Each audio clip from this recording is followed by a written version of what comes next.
Hello, this is Ghost Rider 615, and I'm going to bring you a clip of a video. But before I do, I'd like to talk about something that is very precious to a lot of us, and that's church and the going to church every week, listening to men speak about God's word, and some of them can't even live out the teachings that they instruct you to live out. And so with that in mind, I'd like to put some things in context, and one of them is the difference between religion and spirituality. Religion is rooted in the teachings and the lives of historical figures, passed down through scriptures and traditions. Spirituality is more about applying those teachings practically and seeking your own unique path to truth. Now, the pulpit was used to brainwash blacks into mental slaves, not only in Africa, but also here in America. And so with that in mind, please pay attention. Certain way, this is something that has really disturbed most of African people, and many of them are coming out to speak about what they have learned. There is this preacher from South Africa that really spoke sense in what Christianity has been in Africa and how the Bible was used as a weapon for colonization in the continent. I want us to listen to this speech before I really give you any opinion that I have about the discussion that is happening. The Bible used as a weapon. Let's watch it, then react to it at the end. Letter by King Leopold II. And he said, make these black people, tell them, hurry, it is difficult for a rich man to go to heaven. It is like a camel going through a needle's eye. And that's what you must indoctrinate them with. Indoctrinate them. Tell them it is okay, or they can struggle and suffer here on earth. Tell them they must not mind to struggle and suffer here on earth. Because in heaven, they will walk on the street of gold. Tell them that the gold which is here on earth is worthless.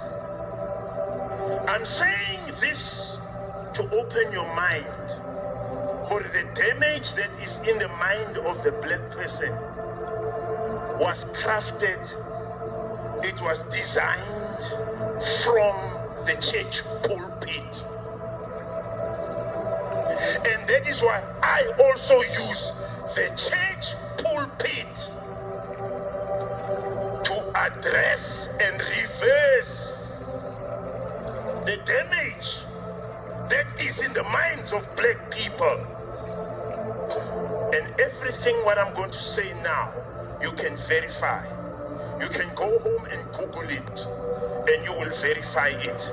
I'm not talking something that is undocumented. I'm talking historical facts. I'm not talking fiction here.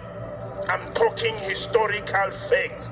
What was the role of the Christian church in the destruction, enslavement, exploitation, and marginalization of black people? Pope Nicholas V, a Roman Catholic Church Pope in the 14th century, is the one who said, I'm talking about the Pope, he gave permission that black people can be enslaved, made to be slaves. And the justification he gave was that black people are at the level of animals. They do not have a soul. So he gave authorization for the enslavement, exploitation, lynching, raping, and destruction of black people. That's when it started by Pope Nicholas V. Where did it come from? It came from a church. The strongest church in the world at that time being the Roman Catholic Church. A white pope said you are an animal. I'm talking about your ancestors. It started in the church. Secondly, King Leopold II. Now, you can go and Google the letter of King Leopold II. King Leopold II sent missionaries. Missionaries to the DRC, the Democratic Republic of Congo, as it is known today. What were they going to do there? They were going to inflict damage in the minds of people. And what he said was that don't teach these people about God, they already know God. Don't teach these people about right and wrong, they already know that the difference between right and wrong. And just said, give them the Bible in such a way that they take the Bible so seriously that they forget about themselves. Now that is such an eye-opening speech by that preacher, because now I want to thank it's Afro Post, and this guy who actually put this video out, give him credit for doing so. And I wanted somebody to actually put this video out other than me, because I'm actually publishing it. And one of the things that I'm gonna tell you is we have to look at people's deeds. I don't care if they're in the church, they're in government, they're the president. We stop listening to people's words and look at their deeds, what they're doing.